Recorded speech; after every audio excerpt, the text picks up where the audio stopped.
Hello friends, नमस्कार. माझ्या YouTube चॅनलला तुम्हा सर्वांचे खूप मनापासून स्वागत आहे. तर आज आपण शेंगदाण्याची चटणीची रेसिपी पाहणार आहोत. इथे मी शेंगदाणे घेतलेले आहेत. छान असे मस्त भाजून घ्यायचे आहेत शेंगदाणे.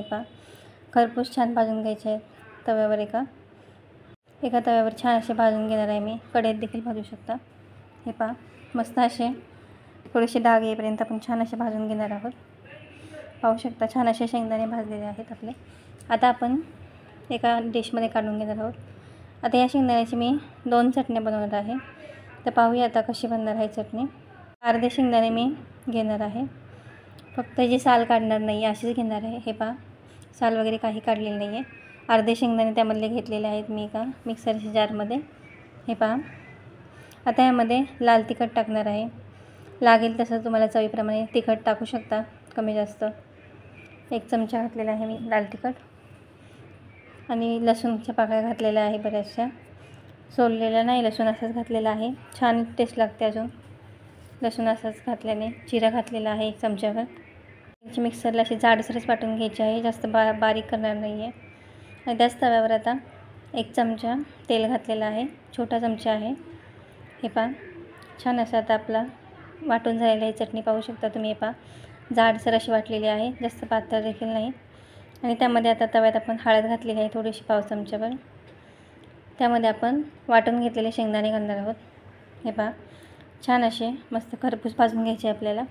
बारीक गॅसवर छान आपण भाजून घेणार आहोत. छान असे मस्त असे भाजून घ्यायचे आहेत. आता ह्यामध्ये चवीप्रमाणे मीठ घालायचं आहे. कशासोबतही चटणी खाऊ शकता तुम्ही. तोंडी लावायला डाळ भातासोबत किंवा चपातीसोबत म्हणा, भाकरीसोबत छान लागते खूप. छान असे मस्त व्यवस्थित भाजून घ्यायचे आपल्याला शेंगदाण्याचे. अशा प्रकारे व्यवस्थित भाजून मिक्स केलेलं आहे आपण. छान भाजलेलं आहे शेंगदाणे. आता जर व्हिडिओला लाईक केलं नसेल तर एक लाईक नक्की करा आणि चॅनलला सबस्क्राईब देखील करा. आणि जर तुम्हाला रेसिपी आवडली असेल तर कमेंटमध्ये नक्की सांगा कशी वाटली रेसिपी. शेअर करा. आता डिशमध्ये आपली चटणी भाजलेली काढून घेतलेली आहे शेंगदाण्याची. त्यावर थोडीशी कोथिंबीर घातलेली आहे.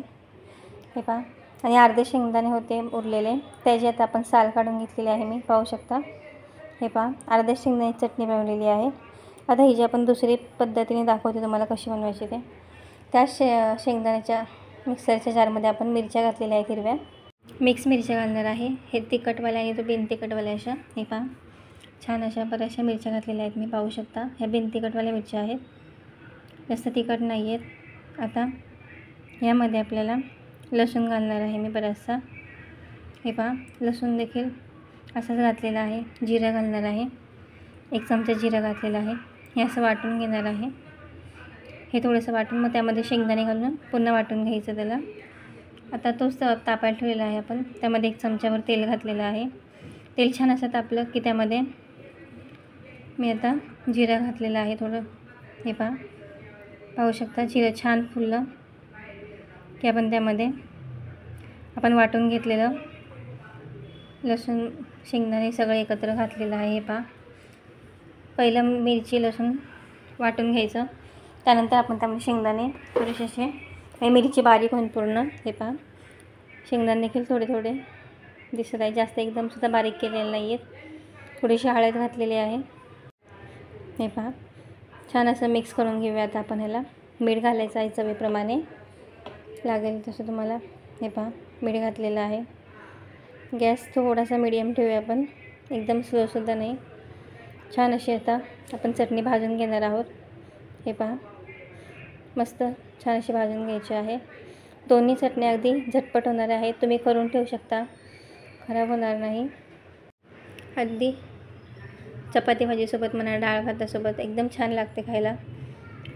करून साठवून ठेवू शकता तुम्ही डब्यात. खराब बिलकुल होत नाही चटणी. आपल्या दोन्ही चटण्या तयार झालेल्या आहेत अशा प्रकारे. जर तुम्हाला व्हिडिओ आवडला असेल तर व्हिडिओला लाईक करा, चॅनलला सबस्क्राईब करा आणि कमेंट करायला विसरू नका. जर नवीन असाल तर बेल आयकॉन दाबायला नक्की.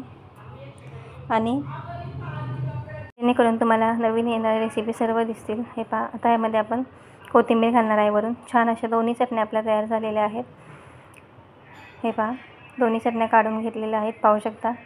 किती छान अशा झालेल्या आहेत. चवीलासुद्धा खूप भारी लागतात. जर रेसिपी आवडली असेल तर नक्की करून पहा आणि मला कमेंट करून नक्की सांगा तुम्ही कुठून पाहत आहात, कशी वाटली रेसिपी. हे पहा, छान अशा मस्त चपातीसोबत भाकरीसोबत देखील खाऊ शकता तुम्ही. तयार झालेली आपल्या चटणी आता. थँक्यू.